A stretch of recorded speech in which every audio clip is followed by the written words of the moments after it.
कैसे हैं भाई लोग? आप सभी लोग बढ़िया होंगे भाई। और ये वाली जो आप देख रहे हैं ये बेसिकली आरआरबी एनटीपीसी यूजी का जो सेकंड शिफ्ट में जो क्वेश्चंस आए हुए थे जीके जीएस के, वहाँ से हैं। सारे डाल दिया हूँ यहाँ पर। 30 क्वेश्चंस हैं लगभग, ठीक है।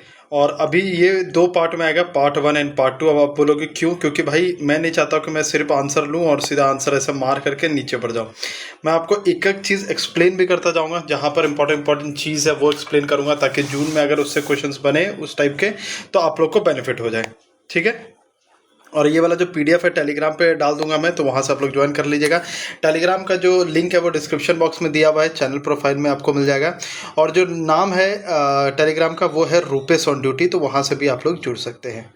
लोगो भी जो चैनल का वो सेम है, ठीक है। ठीक है, तो अब हम लोग स्टार्ट करते हैं। सबसे पहला क्वेश्चन है, which Indian state contributes nearly, आप लोग भी आंसर देते जाइएगा साथ में। Which Indian states contribute nearly 75% of the India's total jute production. तो बेसिकली ये बोल रहा है कि जूट प्रोडक्शन में सबसे ज़्यादा जूट कौन प्रोड्यूस करता है अपने पूरे, अगर इंडिया में बात करूँ कौन सा स्टेट है, तो वो वेस्ट बंगाल है। इसके बारे में कुछ चीज़ें भी जान लेते हैं कि सबसे पहले तो जूट को भाई गोल्डन फाइबर बोला जाता है, क्योंकि इसका जो कलर है थोड़ा सा गोल्ड टाइप का रहता है, इसलिए गोल्डन फाइबर इसको बोला जाता है। अब ये भाई ये क्वेश्चन बनता है कि ये वेस्ट बंगाल में ही ऐसा क्या है जिसके वजह से इतना ज़्यादा जूट प्रोडक्शन होता है। तो भाई यहाँ पर जो एल्यूवियल सॉइल है ना, किसके वजह से, तो गंगा और ब्रह्मपुत्रा का जो डेल्टा बनता है, गंगा और ब्रह्मपुत्रा का जो डेल्टा बनता है, जिसके वजह से बहुत ही उपजाऊ हो जाती है वो ज़मीन, ठीक है। जिसके वजह से जूट की जो खेती है वो बहुत ज़्यादा अच्छे तरीके से होती है। अगर बात करें जूट को और क्या क्या रिक्वायरमेंट है, तो भाई इसका जो रेनफॉल होना चाहिए, ठीक है, 150 से लेकर के 250 सेंटीमीटर के करीबन रेनफॉल होना चाहिए। अगर मैं क्लाइमेट की बात करूँ तो हॉट एंड ह्यूमिड क्लाइमेट होना चाहिए इसके लिए, ठीक है।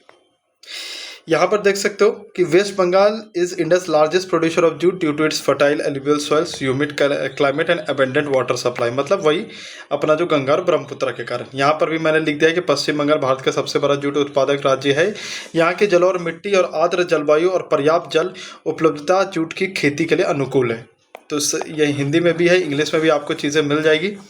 तो आई होप सो कि ये क्वेश्चन अब आप समझ गए होंगे कि क्यों भाई जूट की सबसे ज़्यादा प्रोडक्शन क्यों होता है वेस्ट बंगाल में। क्योंकि एल्यूवियल सॉइल है यहाँ पर गंगा और ब्रह्मपुत्रा के कारण, जो डेल्टा बनती है उसके कारण। अब दूसरा क्वेश्चन ये आता है कि जो लॉ है, जो डिक्लेयर, एक चीज़ और बता देता हूँ यहाँ पर, एक इसी का एक संस्थान खुला हुआ है, ICAR करके है, ठीक है, CRIJAE। इसका फुल फॉर्म बात करूँ तो ICAR, ठीक है, सेंट्रल रिसर्च इंस्टीट्यूट, ठीक है। यहाँ देखो J फॉर क्या हो जाएगा, for jute, A for and allied fibres, ठीक है। ये F है, सॉरी माफ कीजिएगा, अलाइड फाइबर्स। ये पूछा जाता है कि भाई ये जो इंस्टीट्यूट है वो कहाँ है, तो बेसिकली ये बैरकपुर में है, जो कि वेस्ट बंगाल में है, ठीक है। आई होप सो मैंने पूरी चीज़ें आपको समझा दी। सुप्रीम कोर्ट से क्वेश्चन आ रहे भाई, तो जितने भी सुप्रीम कोर्ट के इंपॉर्टेंट है सारी चीज़ें आप लोग देख लीजिएगा, ठीक है। मतलब जितने भी आर्टिकल्स इंपॉर्टेंट है वो सारे करके जाइएगा। The law declared by the supreme court is binding on all courts in India under, ठीक है। मतलब ये बोलना चाह रहा है कि जितने भी कानून सुप्रीम कोर्ट मतलब लॉ डिक्लेयर करते हैं वो हर एक कोर्ट को मानना जरूरी है। अब ऐसा नहीं कि अलग अलग स्टेट में अलग अलग कानून होगा, तो ऐसा जरूर मतलब ऐसा नहीं चाहिए, ठीक है। इसलिए ये आर्टिकल कौन सा है, तो आर्टिकल 141 है, ठीक है। 136 की बात करो तो यहाँ पर बोला जाता है कि अगर मान लो कि कोई व्यक्ति है, उसको लगता है कि मुझे न्याय नहीं मिला, तो वो सुप्रीम कोर्ट में SLP, ठीक है, SLP दायर कर सकता है, अपना स्पेशल लीव पिटीशन, ठीक है। आर्टिकल 143 तो आप लोग को पता है कि जब अपने प्रेसिडेंट है, अगर उसको हेल्प चाहिए होता है, कुछ सलाह चाहिए होता है, वो सुप्रीम कोर्ट से सलाह ले सकते हैं। आर्टिकल 356 जो स्टेट इमरजेंसी, इसी को प्रेसिडेंट रूल बोलते हैं, इसी को प्रेसिडेंट रूल बोलते हैं। सुप्रीम कोर्ट का भाई 129, ठीक है। मतलब जितने आर्टिकल है जितना ट्राई कीजिएगा कि मैक्सिमम से मैक्सिमम कर लीजिएगा, क्योंकि यहाँ पर अगर सारे बताने जाऊँगा तो लगभग जो क्लास बन जाएगी वो 50 मिनट की क्लास बन जाएगी, जो कि पॉसिबल नहीं हो पाएगा। फुल फॉर्म क्या है CD का, तो ये कॉम्पैक्ट डिस्क होता है। यहीं पर अगर बात करो तो डिफरेंट फुल फॉर्म भी देख लेते हैं जो एग्जाम में आते हैं। जैसे CPU का देख लेते हैं तो इसका सेंट्रल प्रोसेसिंग यूनिट होता है, ठीक है। ALU की अगर बात करूं तो arithmetic logic unit, arithmetic logic unit. RAM की बात करूँ तो रैंडम एक्सेस मेमोरी, और रोम की बात करूँ तो रीड ओनली मेमोरी।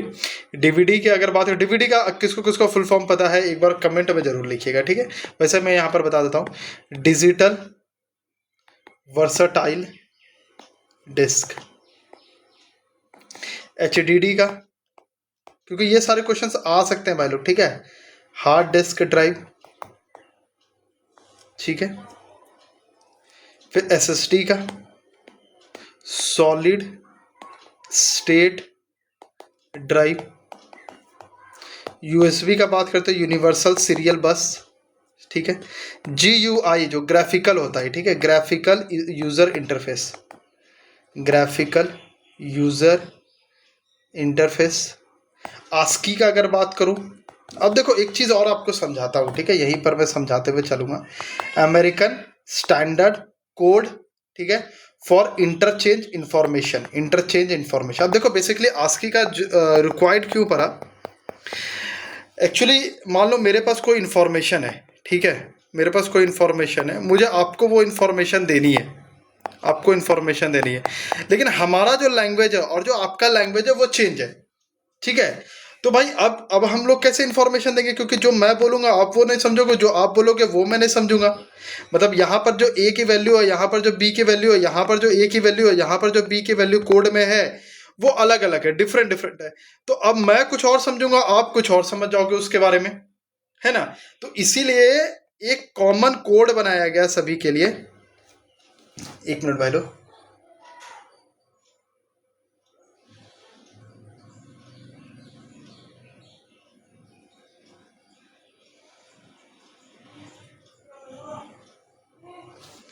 ठीक है, एक कॉमन कोड बनाया गया जहां पर ये हो गया कि भाई A का मतलब जो है वो 65 ही रहेगा, B का मतलब 66 ही रहेगा। अब सपोज दैट किसी ने कोड लिखा, ठीक है, ABC, और उसका जो कोड है वो इस तरीके करके चेंज होता है। अब वो उसने अपने A को लिख दिया 96, इसको लिख दिया 68, इसको लिख दिया 69। अब हमारा C जो है वो 67 है, D जो है वो 68 है। तो अब ये 68 से भेजेगा B को, और हम क्या मानेंगे, D, ठीक है, वो भेजेगा बैड, हम लोग समझेंगे डैब। कैसा रहेगा बताओ, कुछ हो पाएगा, कुछ इन्फॉर्मेशन चेंज हो पाएगा। इसीलिए कॉमन बनाया गया कि सभी के लिए सेम रहे, ताकि जो इन्फॉर्मेशन है वो एक्सचेंज अच्छे से हो सके, ठीक है, इसीलिए कॉमन चीजें बनाई गई, ठीक है। यहां तक हो गया। अब बात करते हैं कि भाई कि चोला रूलर्स जो है, यहां पर which Chola ruler adopted the title Gangai Konda Chola. तो भाई ये राजेंद्र चोला वन है, जो कि सन थे राजा राजा वन के। इनका अगर ईयर की बात करूं बेसिकली तो 1000, मतलब ये बेसिकली एरा की बात करूं, इनकी एरा की बात करूं तो, ठीक है, 1014 से लेके 1044 तक, ठीक है।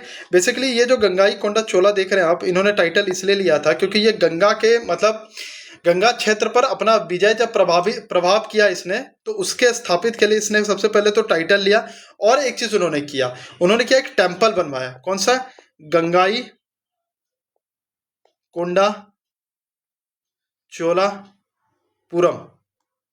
ये टेम्पल भी बनाया किसके लिए, क्योंकि उन्होंने ये दिखाना चाह रहे थे कि भाई मैं गंगा जीत के आया हूं, ठीक है। तो Rajendra Chola one earn this title after conquering territories up to the Ganga region. Rajendra Chola प्रथम ने गंगा क्षेत्र तक विजय प्राप्त करने के बाद यह उपाधि धारण की, ठीक है।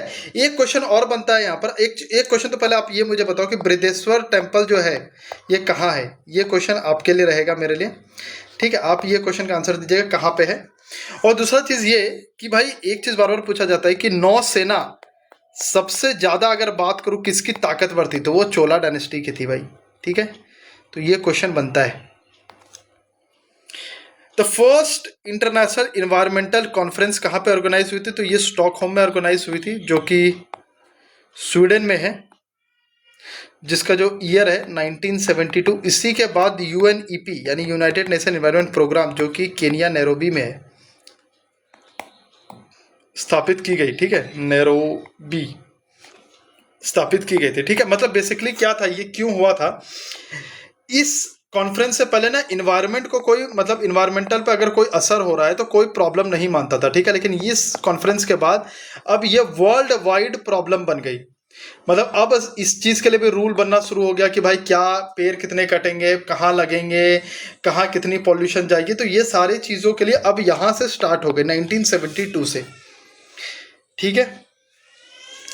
सिक्स क्वेश्चन है कि गीता जो रहस्य was written by home, Mahatma Gandhi, बाल गंगाधर तिलक। तो भाई इसका जो आंसर हो जाएगा बाल गंगाधर तिलक। बाल गंगाधर तिलक जी की अगर बात करूं तो इनका फेमस जो नारा है वो ये है कि Swaraj is my birth right, Swaraj is my birth right and I shall have it. ये बहुत इंपॉर्टेंट है क्योंकि ये सारे जगह पे क्वेश्चंस पूछे जाते हैं। हो सकता है कि आपके शिफ्ट में ये क्वेश्चंस मिल जाए। अब यहाँ पर यह आता है कि ये बुक जो गीता रहस्य ये जो बाल गंगाधर तिलक ने सबसे पहले कब लिखी, तो ये जो बुक लिखी गई है 1908 से लेकर 1914 के बीच में लिखी गई है। और ये इंटरेस्टिंग स्टोरी है कि इन्होंने ये जेल में लिखी है। कौन से पता है? मंडेले जेल था एक, मंडेले जेल में। अब यहाँ पर बात कर लेते हैं कुछ डिफरेंट बुक की जो बहुत फेमस बुक है, जैसे माई एक्सपेरिमेंट विद ट्रुथ। ये बुक तो आई थिंक बताने का भी रिक्वायर्ड नहीं है, ये गांधी जी के द्वारा है, ठीक है। हिंद स्वराज भी है इनका। डिस्कवरी ऑफ इंडिया, ये Jawaharlal Nehru.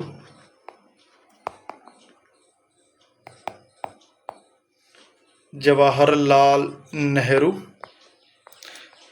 Poverty and un British rule in India, un British rule in India. ये जो बुक लिखी गई है वो दादा भाई नौरोजी के द्वारा लिखी गई है, ठीक है। एक और बुक आता है इंडिया डिवाइडेड। इंडिया को कौन डिवाइड करते हैं? राजा लोग डिवाइड करते हैं भाई। राजा से क्या? राजेंद्र प्रसाद। ट्रिक है बस, राजेंद्र प्रसाद, ठीक है। यहां तक आई होप सो कि आप लोगों को बहुत अच्छे तरीके से समझ आया होगा। अब क्वेश्चन से बात करते हैं, विच software is mainly use for preparing text document. देखो भाई, एक्सेल अगर आप देखोगे तो ऐसा करके स्प्रेडशीट आपका बना रहा था, राइट, जहां पे कॉलम और रो रहते हैं, राइट। तो इसको स्प्रेडशीट बोलते हैं बेसिकली। ये जो होता है ये होता है एक्सेल में स्प्रेडशीट। वर्ड का अगर बात करो तो यहां पर आप डॉक्यूमेंट्स, रेज्यूमे, ये सब बना सकते हो, ठीक है। पावर पॉइंट की अगर बात करो तो आपके प्रेजेंटेशन, स्लाइड, ये सारी चीज़ें बनते हैं। एक्सेस की बात करो, एमएस एक्सेस, तो ये डेटाबेस के लिए होता है, ठीक है।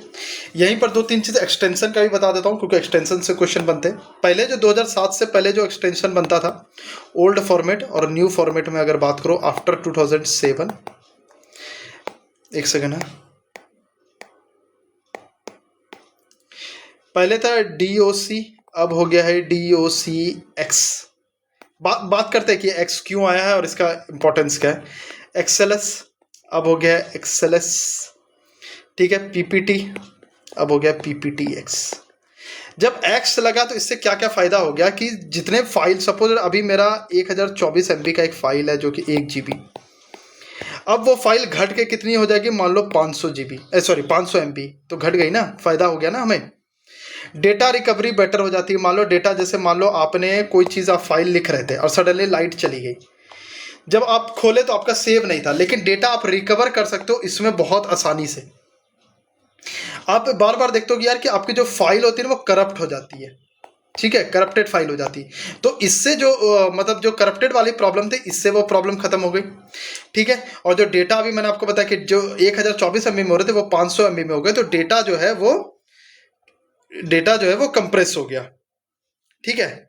अब आते हैं फराजी मूवमेंट पे क्वेश्चन बना था। The फराजी movement was started by, पहला तो आंसर हो जाए हाजी सरियतुल्लाह। तो भाई अब ये बेसिकली क्या था, ये कब आया था? ये 1818 आया था, वेस्ट बंगाल में आया था, ठीक है। और ये एक धार्मिक था मुस्लिम के लिए, ठीक है, यहाँ पर लिखता हूँ मुस्लिम के लिए एक धार्मिक था। एक्चुअली इनका मानना था कि भाई कि जो मुसलमान है ना, अपने धार्मिक जो कर्तव्य है वो भूल जा रहे हैं, ठीक है।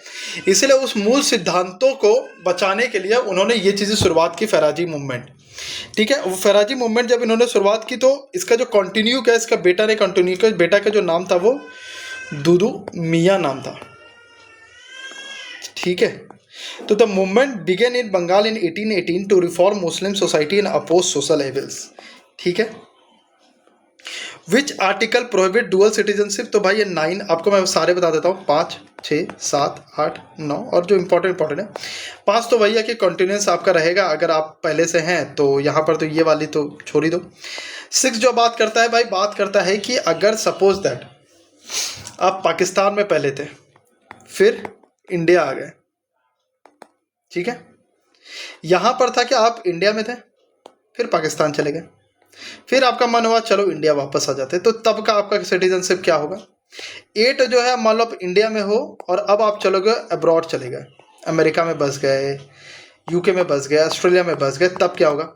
9 जो है 2 चीज़ें बात करता है कि सपोज दैट अब मैं यूके में हूँ और यूके का सिटीजनशिप मैंने ले लिया तो ऑटोमेटिकली जो होगा वो इंडिया का सिटीजनशिप जो होगा वो मेरा रद्द हो जाएगा। या फिर इंडिया सरकार ने बोला कि भाई ये जो बंदा है ना ये सही नहीं है इंडिया में, तो इसका जो सिटीजनशिप क्या करो, रद्द कर दो। बेसिकली ये बहुत कम होता है लेकिन ये दोनों चीज़ इसमें आता है और ये पार्लियामेंट डिसाइड करती है कि भाई सिटीजनशिप का रूल और ये सारी चीज़ें 11th वो बात करता है।